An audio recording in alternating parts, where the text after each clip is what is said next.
This research has gone viral. I don't want to use the word but. I'll give you an idea of how it sounds on the internet. If you were from a good family, this wouldn't have happened to you. Yeah. It's going to be a tough conversation. We're going to really touch on subjects that are not that nice. The men and women who have come to me who have been victims of narcissistic abuse are very... They will not go for you if they think, oh, you are not vulnerable enough. If you were a high-valued woman, you probably wouldn't be in this mess. Yeah.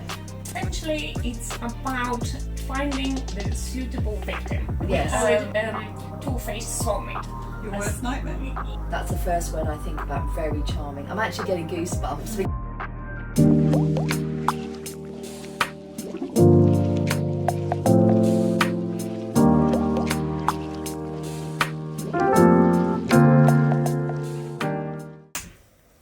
Hello, this is the Family Law Cafe podcast. It's in a new format. Thank you for staying with us, and I really hope that you enjoy the new look and the new way we're going to be doing things. I took time to think about what we wanted to cover, and I know that we want to cover topics. I know what our customers are interested in. I know what you're talking about on social media, and I know what worked on our last podcast. And one of the big subjects that we dealt with was narcissism and how it comes up in family law. So today I've called back Dr. Sarah McIntyre, who is a psychotherapist, and we had a long conversation about narcissism. It was watched by so many people and had so many comments. And what we have, and I'm very excited about this, is a special guest who has just published some research, and her name is Mags Lesiak, and she has she's done a doctoral research on narcissism. It came out 2 weeks ago. It's gone viral. It's gone all over the world. It's been published. She's been asked to quote about the Epstein case, and she has recently published her research. She's going to tell you all about it. And before we start the podcast, I wanted to say to you that I've thought about this. You're never going to see any ads on this. We're never going to promote anything. We're never going to have anyone promoting their books. We're going to provide this to you as a service. Mags, I know that you've done the research, but you're not here to sell a book. No, there is no book. There is no book, not at the moment. And I know, Sarah, you're a psychotherapist, Yes. And you see the effects of narcissism with people that come to you. Obviously, we are doing this for Family Law Cafe, and it's going to be a tough conversation. We're going to really touch on subjects that are not that nice. We're going to touch on coercive control. We're going to touch on what perpetrators do, how the court looks at it. There's no easy answers to any of this. And it may not be that this is a problem you have, but you may know someone that does have this, and it will be of interest to them, and someone you love. So make sure you send this to them, and make sure also you write to us, let us know, comment what you've liked, what you don't like, what you want us to cover, and we're going to be here for you every couple of weeks, putting out a new podcast and dealing with all these issues. So let's turn to you, Sarah. So Dr. Sarah McIntyre, just tell us who you are, what you do. Yes, just to remind people, thank you for having me back. I've brought the big guns with me this time round. We were talking about how narcissism shows up within divorce cases, and how these cases often cost way more and take much longer than a regular divorce, even though there's acrimony. We also, what I focused on particularly was the idea of trauma bonding, because it always seemed difficult for people outside of these relationships to understand, why does the person stay, why do they keep going back, why do they get into these relationships in the first place. And we looked at the idea of how the brain was operating as if it had an addiction. Yeah. And that's not to say that the person liked the highs and the lows, but this is the pattern that they fell into. Yeah. Since that conversation, however, I know narcissism completely blew up on the internet, and everyone's a narcissist, or everyone's dated a narcissist. Do you know what people say to me now? They come to me, and I'm looking at the papers and looking at the case, and I'm like, and I'm thinking, and I'm not saying anything. And it's again and again, they just say, I don't want to use the word but. Yeah, I don't want to use the word but. So, and they're terrified to use it, because they know what will happen. If they ever did use it, then the other side would come back and say, yes, this is what you're calling you're me. the narcissist, it's actually you, this is overused. Of course. But the counter-narrative to this, part of the overuse of the term, and I don't think it's overused, I think it's really healthy that these ideas should be so well discussed and thrashed out. But part of the counter-narrative has been victim blaming, which is, and I'll give you an idea of how it sounds on the internet. It's, if you were from a good family, this wouldn't have happened to you. Yeah. Or if you were a high-value woman, you probably wouldn't be in this mess. Yeah. Or these sorts of things. And although the immediate response is countered with, oh, you're triggered. If you disagree with that, you're just being triggered, and it's true. You've just got low self-esteem. And in my professional experience, the men and women who have come to me who have been victims of narcissistic abuse are very, very well-balanced, rational individuals who I don't think could have had the sorts of jobs and careers and lives without having very good and healthy self-esteem. So that never quite rang true for me. Which is why I was so delighted for this piece of research to pop up on my LinkedIn page by Mags, who is at the criminology department in Cambridge. So I was at Cambridge, but I'm a good bit older than you, Mags. So we were not contemporaries. But I knew coincidentally, I had a temping job after I finished my PhD back in 2005-06. So I know some of the people in the criminology department. So I immediately got on the phone to say, who is this person? And I absolutely, I have to meet her and we've got to talk, because it's all well and good us having conversations about our experience, but I'm not a researcher anymore. But I have all this evidence, I have all these clients coming to you. You similarly in your work we have customers that come to us. But now we have real research that backs up all the things that we've been saying anecdotally. And this research has gone viral. Now, it wasn't actually entitled Narcissism, but it appealed to a lot of the things that narcissists do, the type of abuse that goes on and the type of relationship where it shows up. This research has gone viral. You were cited last week, the research came out 2 weeks ago, and you were cited in The Guardian with regard to the Epstein case. Yep. On Reddit, it was the single highest download, is it? That they've had. Like that. Yeah. You've been approached by ABC in Australia. Yeah. I think it. Yeah. Give us some more stats, because I was so impressed by. I don't even remember, to be honest. I think in total we had like 58 different news outlets publishing our work, so that was huge. And I think the estimate it's like 3 million views across those platforms. Wow. So that was overwhelming. I felt like I just woke up in a different reality. It was like Wednesday evening that we published, and then the next day on Thursday morning I just woke up and I'm like, oh my god, what happened? Like my phone was like red. I thought maybe someone died, because it's just insane. I had like 500 emails, lots of WhatsApp messages, people congratulating me. So that was very interesting. This research, how long did it take you to do it? Well, it's been a long time. It took actually my whole career, I would say, because before I started research, before I joined academia, I was a professional for a long time. So in my last role, I was a governance and quality lead in a drug and alcohol treatment agency. So essentially, I was responsible for provision, like the quality of provision that the victims or people who are addicted to drugs receive. Mm-hmm. So it was then I decided that I should investigate, because we had lots of women who were experiencing domestic violence, but they were also saying, oh my god, I feel like I can't leave because I sort of love him. Yeah. And we had no option, and we had nothing to offer them but codependency. So because I was the lead and I had to decide what kind of provision we give them, when I saw codependency, I thought, oh my god, that's awful, that's insane, that's victim These women blaming. Cannot leave.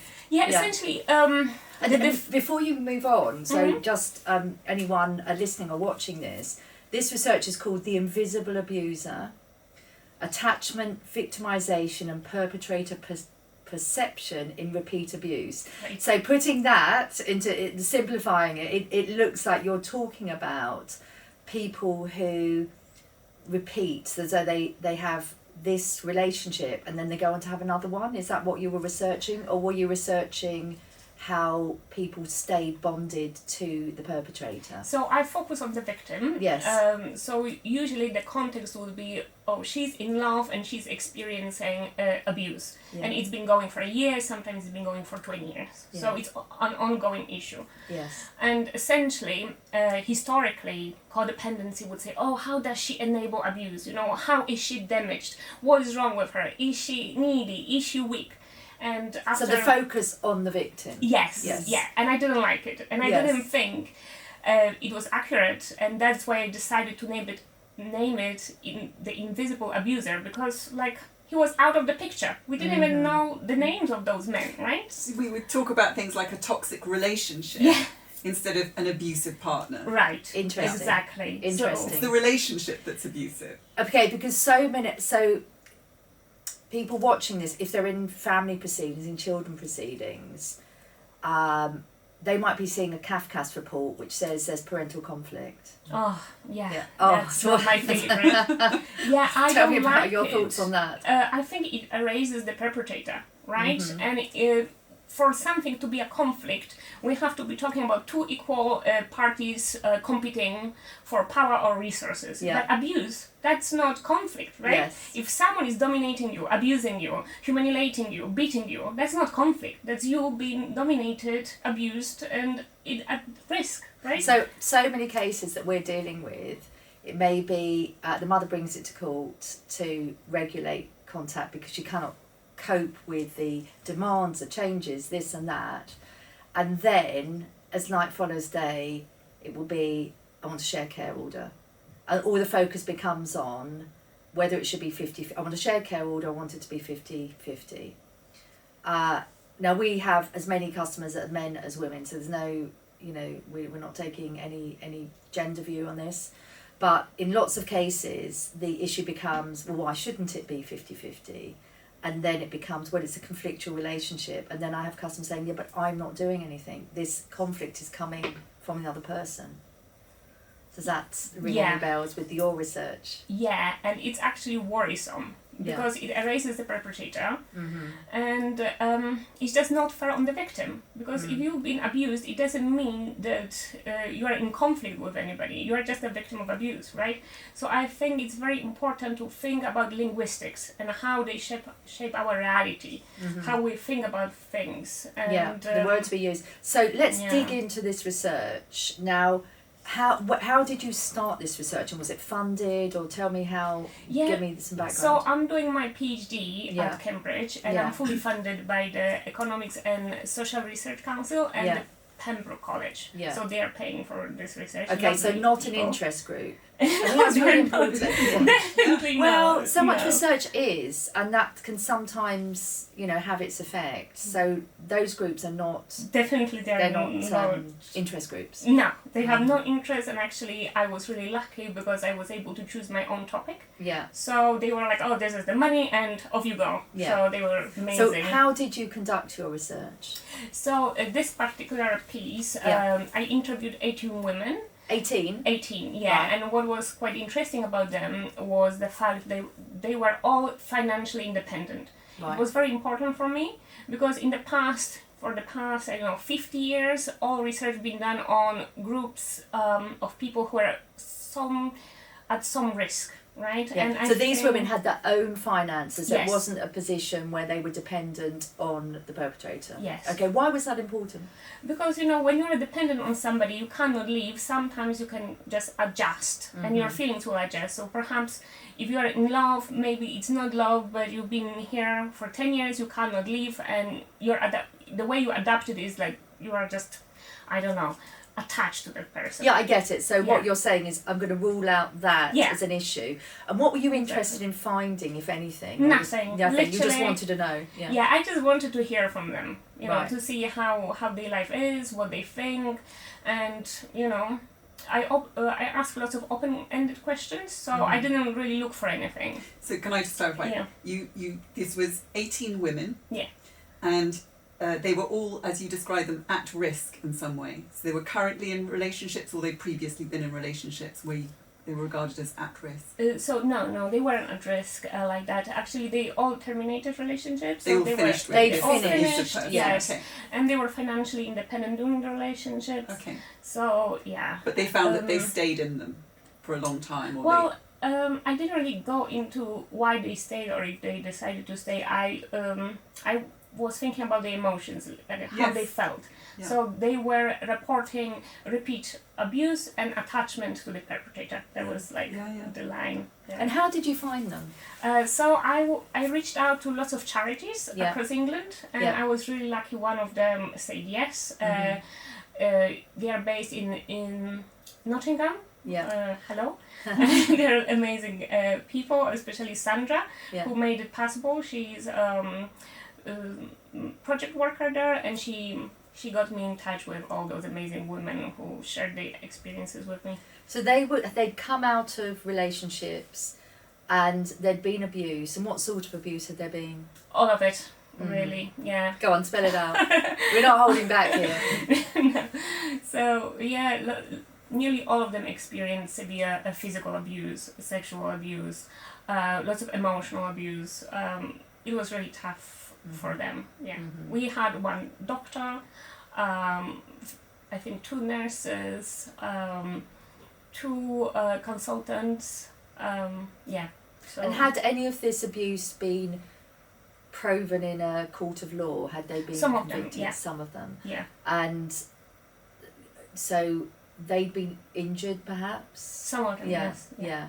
And how long was there any average of how long they stayed in those relationships? It's difficult to say because I didn't ask them, Yeah. but the age was around like 40, 50. Yeah. So they were around 40 or 50. Yeah. We had the oldest participant, I think she was 63, and the youngest, I think she was 26. But the average was 40. Yeah. Yeah. And really, there's a lot of discussion at the moment about trauma bonding. Sarah, can you explain what that is? Yeah, this is the phenomenon. You might have heard it as being described as battered wife syndrome. So, usually, I'll do it in a female scenario. The woman is perhaps attacked by the husband. They call the cops, or the neighbours call the cops, and then they won't prosecute because they ultimately are crying, but I love him, and they go back, or they might take it further and try and leave this person, but then keep coming back to them. So for a while there was it was regarded as some kind of form of Stockholm syndrome, whereby they became to love their oppressor, they became to love their captor. Yeah. But that kind of felt somehow masochistic, that they're enjoying, this idea of victim blaming, and say, oh, they must enjoy it, they must like the drama, or something like that. Yeah. But trauma bonding is the more modern term, and I think it's much better, which it says that the brain is operating like it were a slot machine. With, as you mentioned, one of the 3 findings that you found common in all the cases was that bad behaviour and abusive behaviour is interspersed with really good behaviour. Yeah. And it's like sitting on a slot machine, pulling away at the handle, Yeah. and nothing. You hit the jackpot. And then nothing, and it's the best night of your life, and it's fantastic, and this is the most But of wonderful. course, gambling's addictive, isn't it? For that is reason, addictive. and you always Addiction. lose. And people that I work with who are suffering from narcissistic abuse, which overlaps so much with all of this type of abuse, I treat it like addiction. And I say, because they have these strong urges to go back, and they want to call, and they miss certain aspects of the relationship. They miss this high, which is really just normal to an outsider, but to them it's a high because every day is full of drama and trauma and chaos. And it's like this period of withdrawal. And I say to them, get through the period of withdrawal and then make your decision. If you really want to go back in 6 months of no contact, then you can go back. But it starts in much smaller. If you want to call them, still, this is lunchtime maybe, if you want to call them this evening.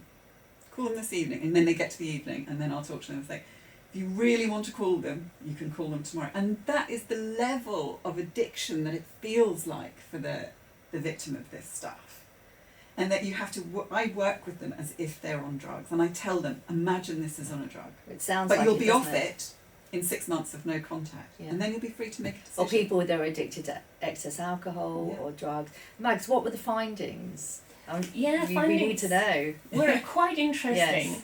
So essentially we understood that the participants, there was like nothing wrong with them, right? Yeah. They were not codependent, Yeah. they were not weak, they were not clinging, none of that. Yeah. Essentially what happened was the perpetrator used against them this very human need for love, right? Like our capacity for love, Yeah. which is natural. They just come and grab it and use it against you, right? That's why we decided to call it weaponized attachment instead of trauma bonding or codependency, because this actually reflects more what really happened.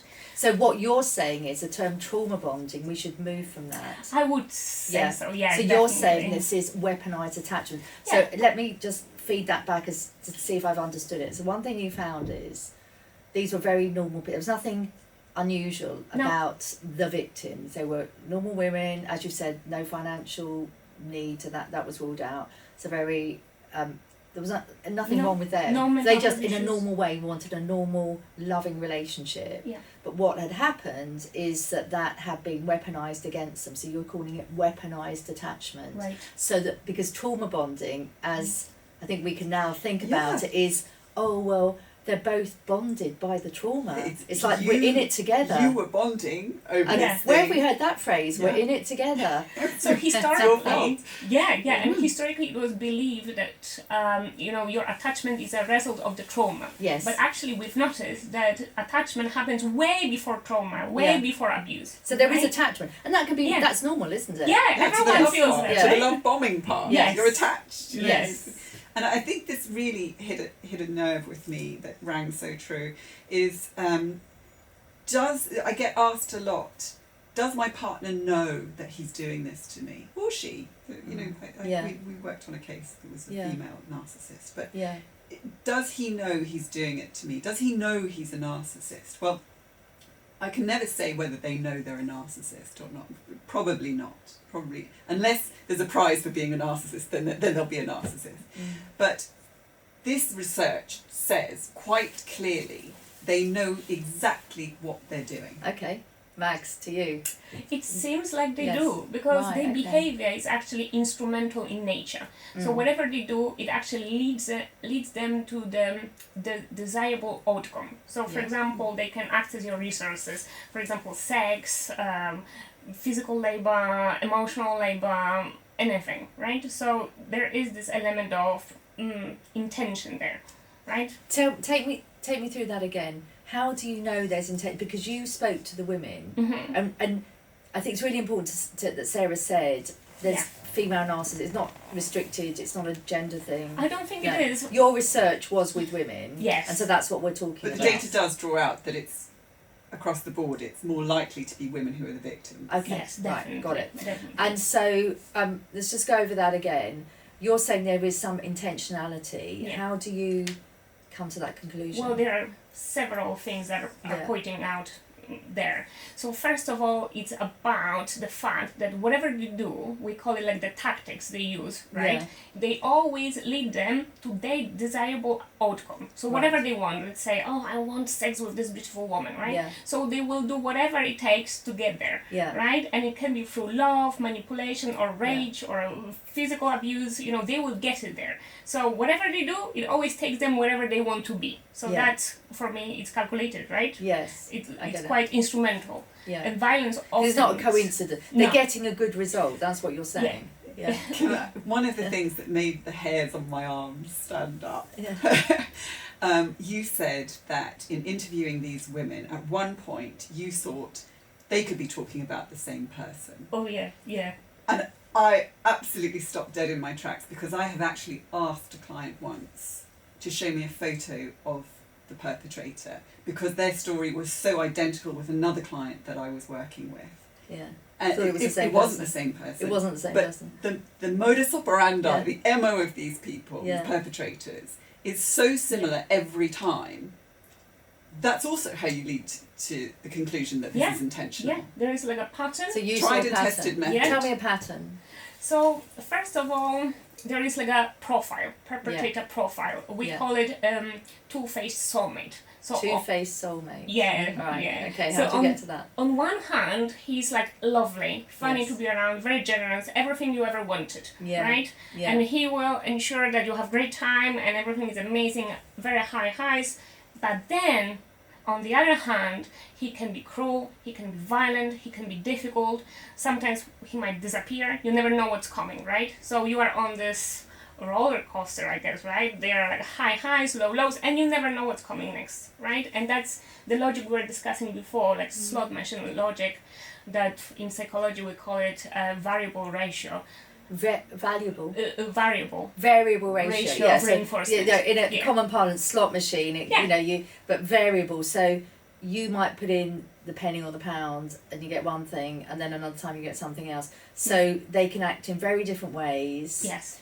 With the same person. Just enough to keep you coming back. Yeah. Just enough fun. Yeah. So and because they know how to be so charming. So is this what all the women were reporting? Very similar patterns, this variable behaviour. Yes, and the question I asked them was like, can you just tell me about your relationship? So I wasn't looking for anything. I was so just all your like, questions tell me. very open. Yeah, very because open, obviously nothing. that's really But important. just, do you want to tell me? And it was shocking actually to Similarly, hear when the I same ask story, clients, right? what is it about? What is this relationship like? They will simultaneously describe, this is the love of my life. This is star nights and dream sequences, and it was like I was in a movie.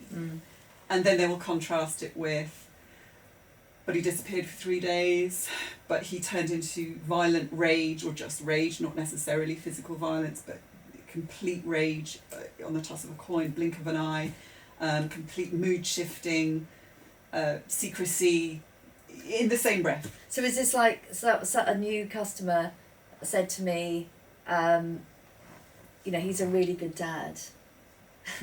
It's not a, and I said, but is he? Because you told me he hasn't paid maintenance for 5 years.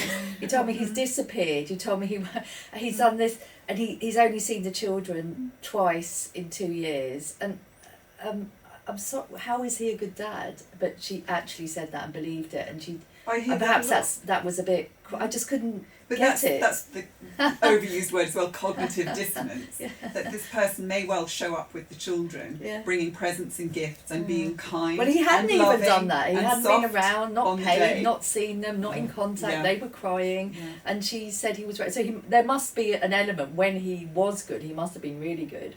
And the other thing that I find is said to me a lot is. It's said, it's always said with resignation, he'll be really good with Kafkas. Yeah, he's really charming. And they just know how charming this person will be. Socially polished. So really polished and in court and pleasant and really charming.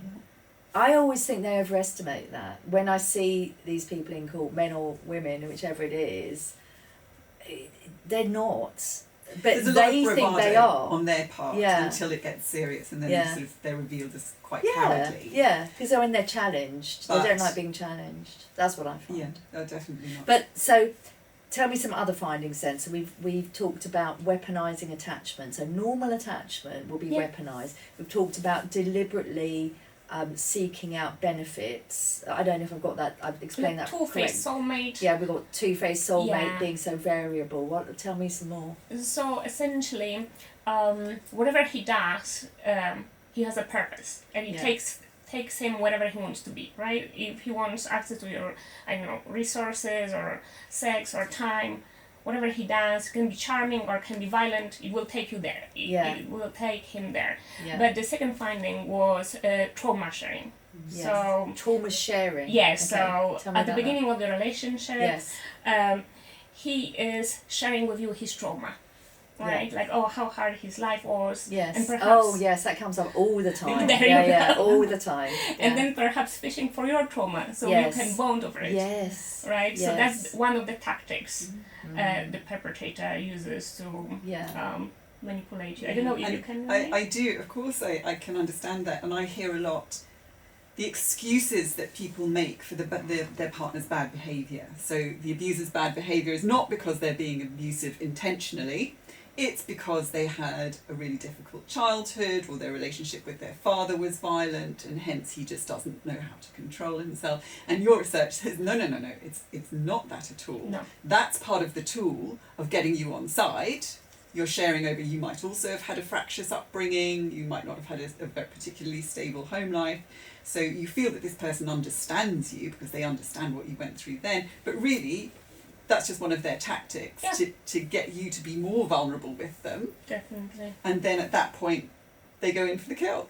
Yes, and I would add to it the fact that data clearly shows that the vast majority of people who are abused in childhood, they do not go on abusing other people. They're actually lovely people, and sometimes if they are struggling with their trauma, they have depression, maybe they are suicidal, but they don't hurt others, right? I think that's really interesting because I did care work for years and years, and every time you get a report from a psychologist and it will go through, well, this happened in childhood, and often it was, well, they were in care and they were abused in care, and then that means they're going to abuse, so let's put them into care. It was this crazy stuff. Absolutely. I couldn't even bear it in the end. No. It was such nonsense. It was mostly, just dealing with people who were struggling, and that's similar. But I don't want to go into that. I mean, you talk about in your findings about grooming.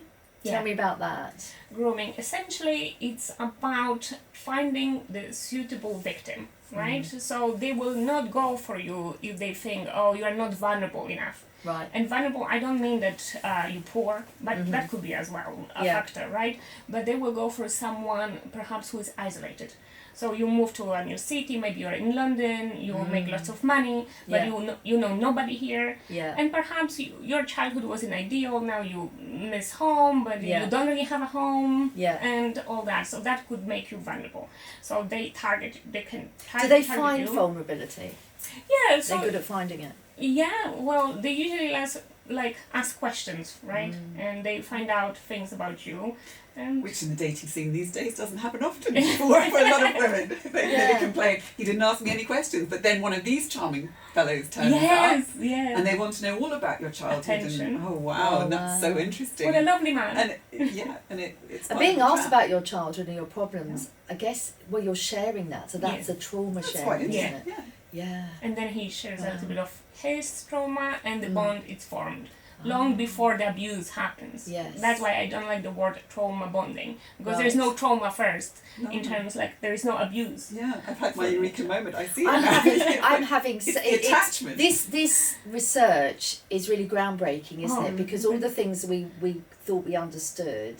Yeah, it's turned a What lot on its head. you're saying that there's, because of the way wording has been used, it's saying that the problem is also with the victim. Is that? But we shouldn't be saying that. Well, first of all, the perpetrator has been invisible, literally invisible for the past 50 years. I don't think it's fair, is it? Yeah. No, and Yeah. because We're but not I think that's a talking about the wider perpetrator. neoliberal Yeah. argument. Yeah, exactly. Whereby it's sort of a misappropriation of stoicism. Like you should just think better about this. Yeah. It's not that there are external factors Or people. that are oppressing you or structures that are working against you. It's not that the deck is stacked against you from the outset. It's not any of that. No. It's just that you're not thinking about that. You're not thinking about it in the right way. You should use it in as, oh, I'm feeling empowered now, or I'm only suffering because I'm, thinking about it as a victim, and I shouldn't. I should use it to, a misappropriation of a stoic attitude. Yeah, and sort of like toxic positivity. Toxic positivity, Right. toxic well-being. And quite unrealistic as well. It's like yoga is a proxy Yeah. for political action. Or It's not that you need. Okay, I'm going off on a tangent here, but it is. It's like, I agree. I don't have proper childcare. I'm not being paid very well at work. Lots of other things structurally. My school hasn't got good ADHD care for my kid. And it's not that those structural things are wrong. It's that I'm just not doing my yoga, or in the inability to do anything, to have power and agency over those things. I'll take power by doing my yoga every day. Right, but... And there's the proxy, like these well-being, that's my bugbear with the current... Well, it gives you the illusion of control. The illusion of control. Yeah, if you think, oh, it's all me, it's my fault, my bad Yeah. choices, like Yeah. the bad man don't exist, like the exploitative system doesn't exist, it's just me, then you can live the illusion that, oh, I'm in Yeah. control, I'm safe, because if I could choose better, I'm safe, right? Yeah. So I think this So is there's where a it lot comes of this from. in the Epstein scandal, isn't there? And that's presumably why you were asked about this. There's a lot of people saying, well, these girls, they were young girls, they kind of knew what they were doing, they were getting paid for it. Now they're complaining, you know, that it just... Sure. Comments, please? Yeah, I have so much to say Go about on, go on, we want to hear. First of all, I literally hate the word teenage prostitute. So there is no such a thing as a teenage prostitute. If you're a child, you can't consent, right? If you're under the age of consent, you have been sexually exploited or you've been raped, right? There is no teenage prostitute. Yeah. So I think that's very important. When I used to work in a drug and alcohol treatment agency, and we would get a referral from the police saying a teenage prostitute, I said, no, please remove that and write it as it is, a sexually exploited child, right, that has been raped recently. Because what is important, they don't really benefit out of it, right?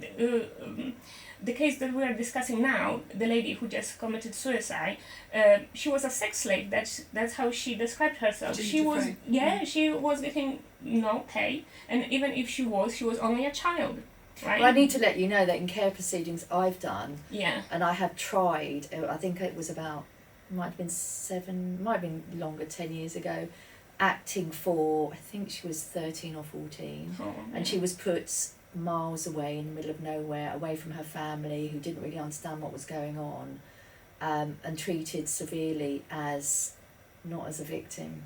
I just couldn't get through to the court. I couldn't get through to them. And that's a problem. I think that's a huge problem, because I remember when I was 13, 14, I was really stupid. And everyone... You're a child. Everyone was... Yeah, you are a child. You're ignorant in the normal way. And it's okay, because that's how children are. You can't help it.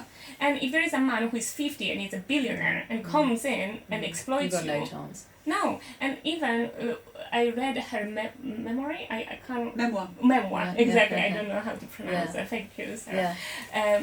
And she describes how it all started. And she was just working as a masseuse. And she was so scared. He was like 50 and she didn't know how to say no. And sometimes women are like 20 or 30 and they don't know how to say no in the moment because it's so fight, scary. flight, freeze, exactly. It's more And she was 12 than, or 13. 12 or That's 13. insane. Yeah. And he was 50. He exactly knew what he was doing. So again, society at one point could make him invisible. Yeah. Yeah. Like, But these asymmetric power structures. Oh God, yeah. You know, even if the person is older and of the age of consent, the whole idea of coercive control is that there is an asymmetrical power structure and the person is being exploited. Yeah. Because... What I'm getting in all sorts of cases now is all the provisions that are put in to protect victims are being used by abusers. Yes. Yeah. As is the language of... I'm a therapy. victim of coercive control, says the abuser. And then the court is trying to work it out and the courts are too busy, they don't have the time to do it. And then they're getting special measures. So we have to watch someone who is the perpetrator getting special measures, because they'll go to someone who will write a letter, and then the courts are too scared of them being appealed.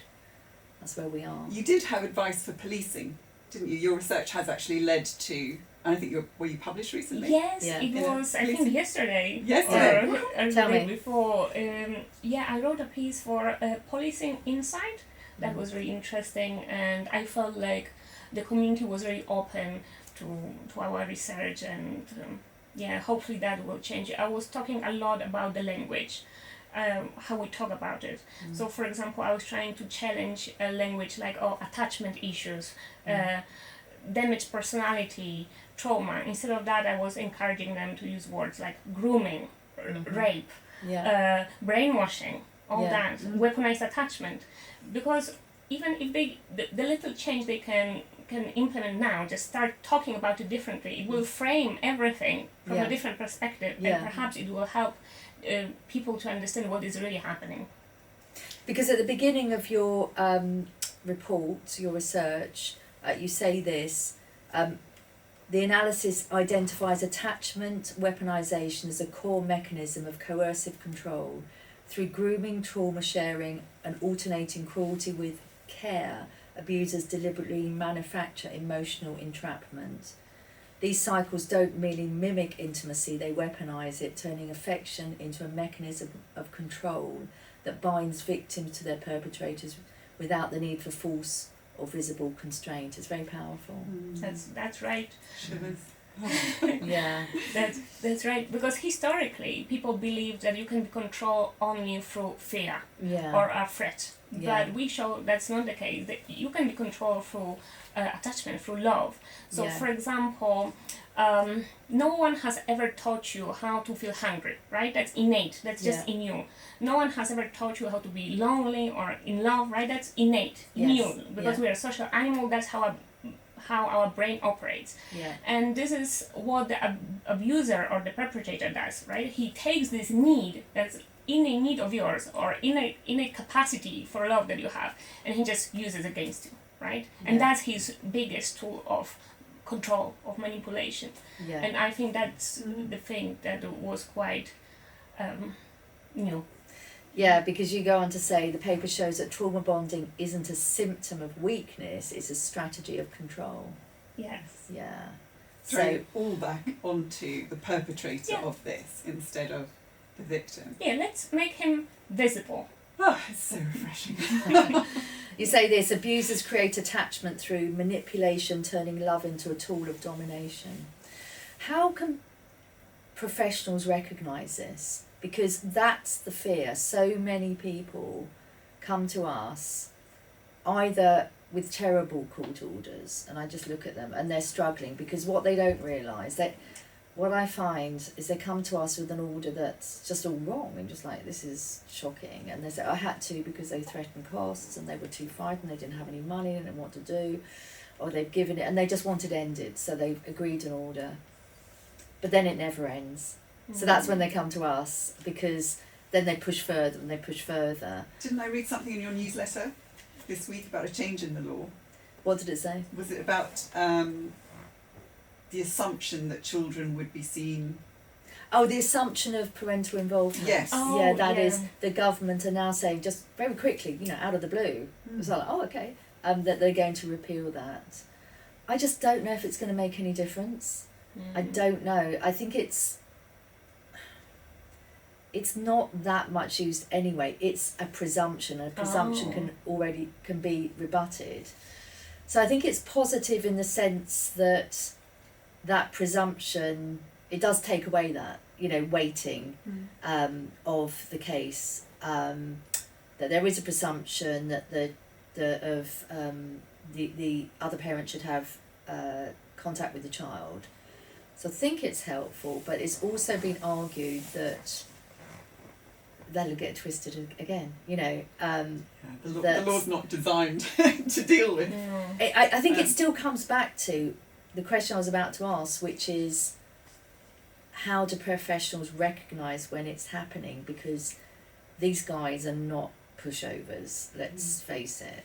When we get into a court context, they can say things that I can look at and say, that's never getting through the court. I know that we're going to win on it, but it really frightens the victim.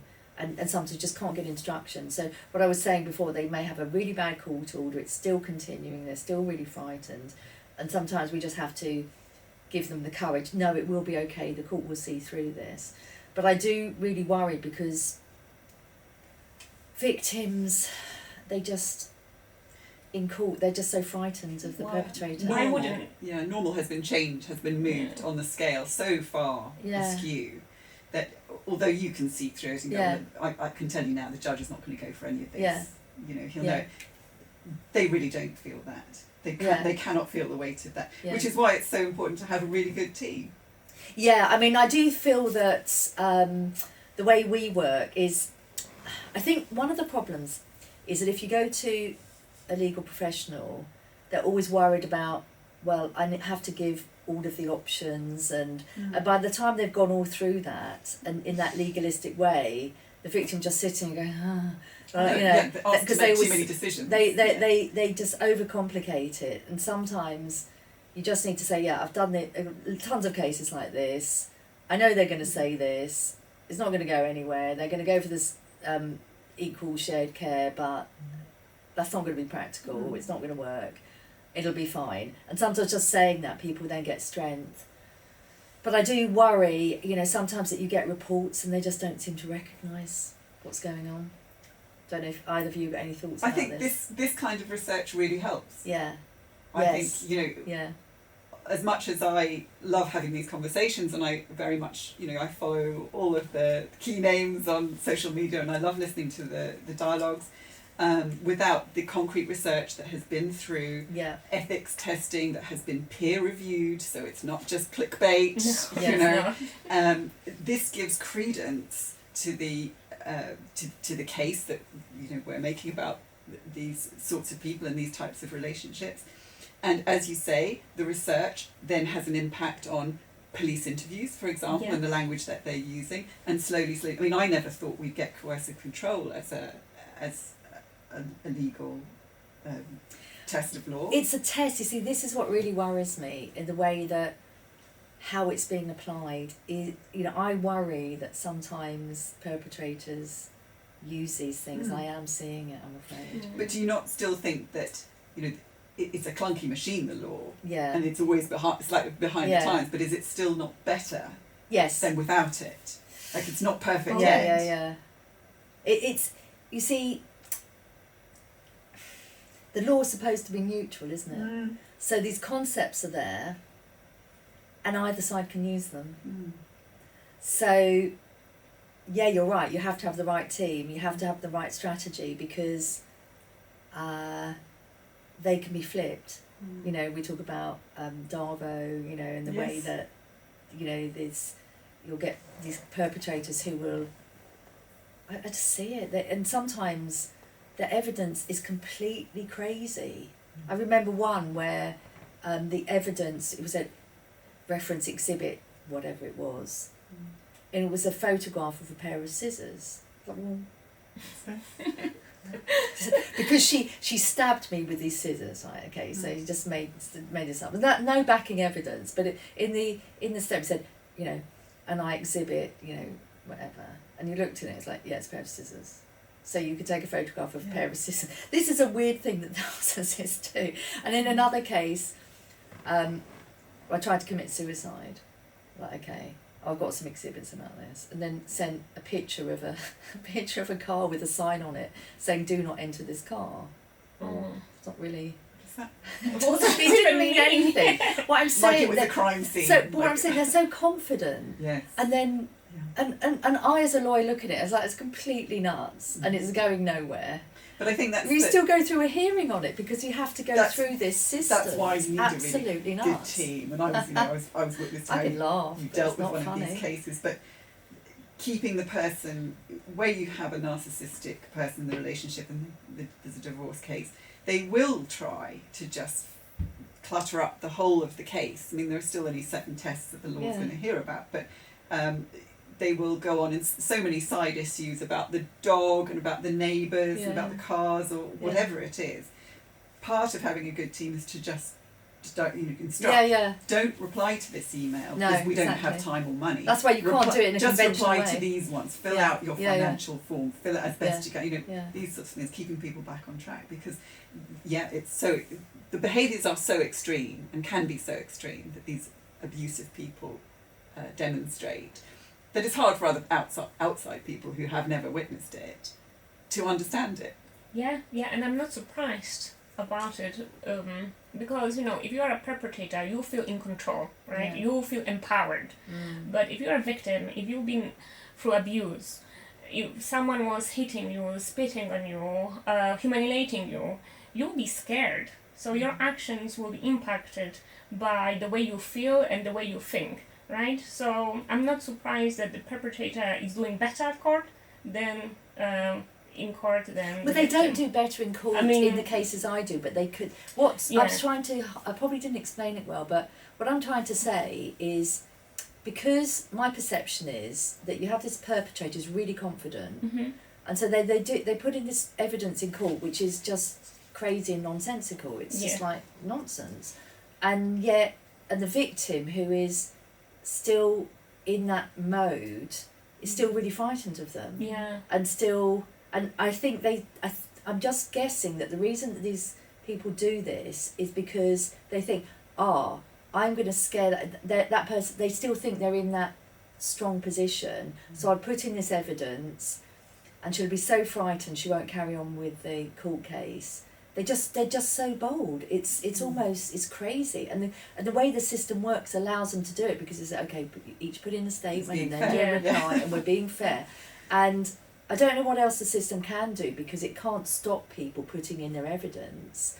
And I think what's really interesting about your research is a state of mind of the victims, that we're not recognising that. We're saying, they should do something themselves. They should sort it out. Am I right that your research is saying that that's not fair? No, it is not fair. First of all, we should look at the perpetrator. Yeah. How his actions are impacting the victim.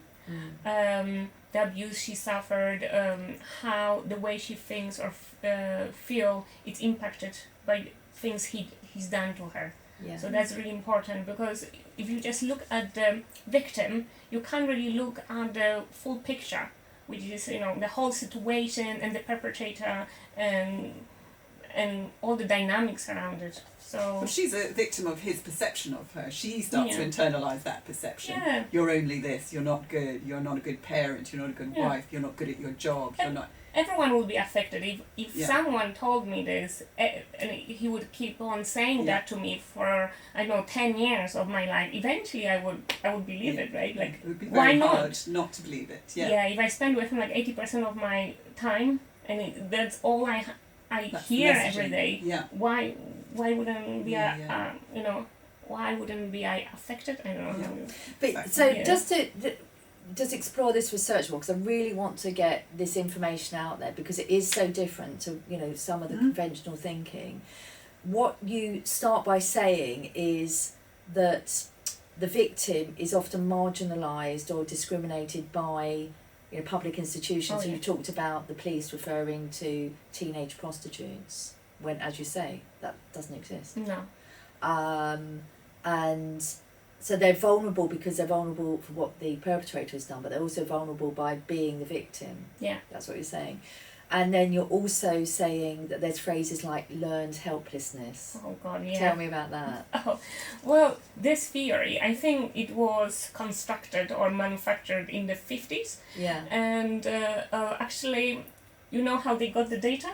They were electrocuting dogs. They were like putting dogs in boxes, and they were electrocuting them. Yeah. And they did it so many times that after they opened the box and they electrocuted the dog again, the dog wouldn't want to leave the box. And they said, that's learned helplessness. Yeah. And somehow this Survival, thing it's called. has been transferred to women.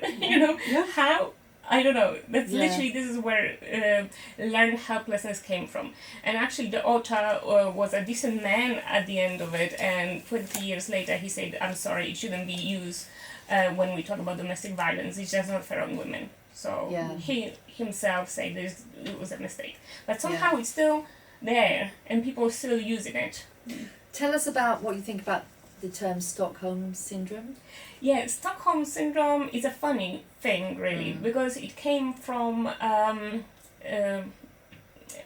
it was hostages. Hostage situation in Stockholm, I think in the 70s, and it is not a term that is recognized in clinical psychology or medicine. It's just like an urban myth, essentially. So Stockholm Syndrome, meaning that those hostages, by the time they were released, had sort of this empathy with the hostage takers, and then that's been transferred and used for people who remain in a relationship. I think sometimes these phrases, do you think, are said to give sympathy for the victims, but they're not really rooted It's in just any a proper story. research, are they? It's just a story. It's just a story. Yeah. There is like nothing behind it. Yeah. So it's not science at Yeah. all. It's not research, just people saying things. And I think perhaps because they don't really have anything else to focus on, right? Like there were no research, so they just picked up Stockholm Syndrome. So there are all these phrases. Let's actually look at what some of these women actually said, which you quoted in length in your research. I'm just going to pick out some of the comments.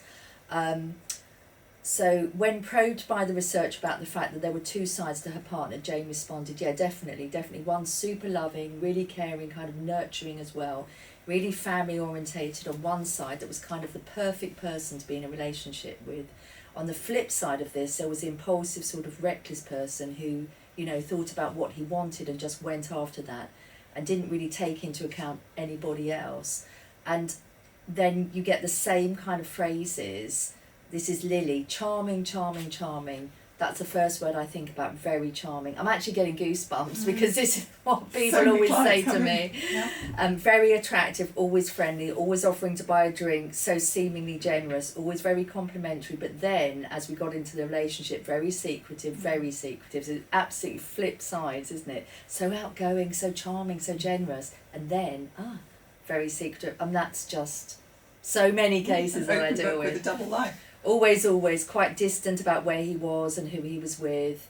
I could talk to him about anything provided it wasn't about him. Actually, don't feel I knew him any better than met him over 20 years ago.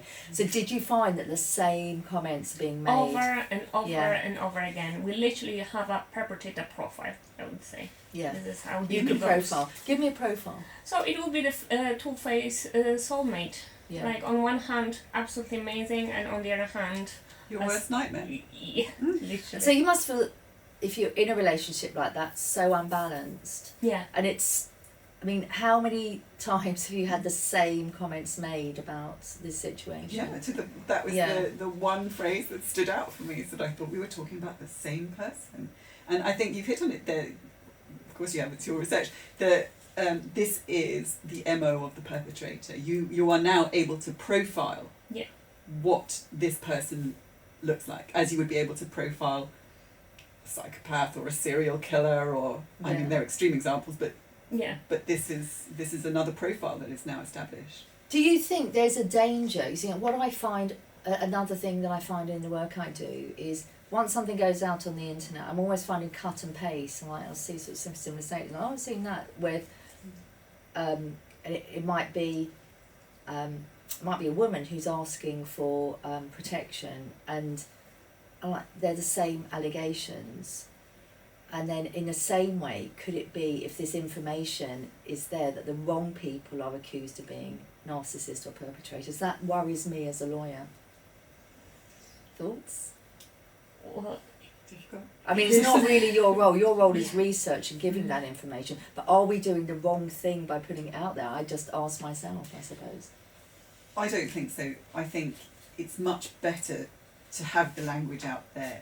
The more people that know about it, the more women that know about it, and men as well, of course. I know it can be abused. The system will always be open for abuse.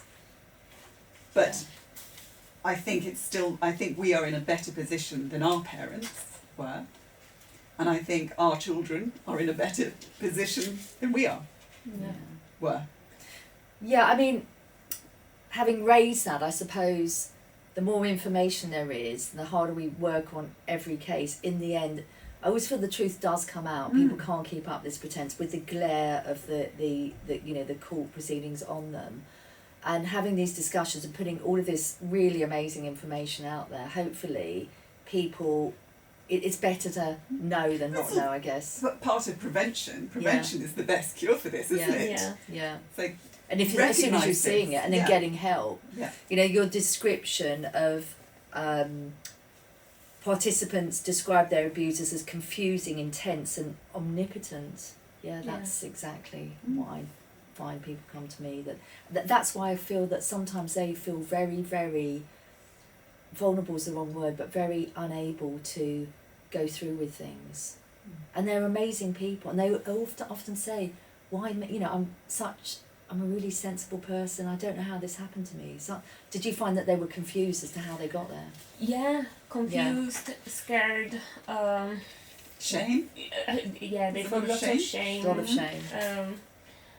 It was really painful for them, but also it was really hard to navigate, because when you're confused, it's really hard to make decisions that you really want to make, right? Because if I'm scared, for example, let's say I want to leave this room, but I'm really scared, and I've been abused, and it's really hard for me.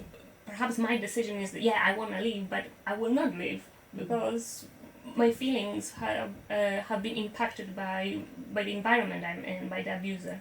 And you use the word subjugated. Yeah. Yeah. Because that's what it is, essentially. Yeah. So we have to wrap up. It's been really an amazing conversation. Sped by. Final words from you, Sarah. I'm always the eternal optimist. I think this research is absolutely brilliant. Thank you, Mags. I think you've done such good for the world, and I'm delighted that you have brought credence to what I think has been my experience as a therapist, and a lot of therapists out there who are working with people who have been on the receiving end of this type of abuse. And I love the fact that this is such a great counter to the victim blaming scenario that I have seen on social media quite recently. Yeah. Thank you. And Mags, are you happy for us to put a link to this research for Yeah. people to see and they can read it? It's not too long. No. It's actually, you know, if you are anyone working in this field, I hope it gets out there. If you have concerns about someone you know, or you feel that, you know, maybe you're not recognising things, it's really detailed reading. I would recommend it. And of course, if people have got comments, if they've got questions, we can pass them on and get back to them. I want to thank you both so much. Such a pleasure. It has been so good to talk to you both. So we've kicked off the FLC podcast in hopefully a really interesting way. Hope that everyone's really enjoyed this. We're going to give a link to the research. We're going to answer your questions. We're here for you. Love you all. Thank you so much for listening, and thank you. Thank you. Wow, that went quickly. Wow.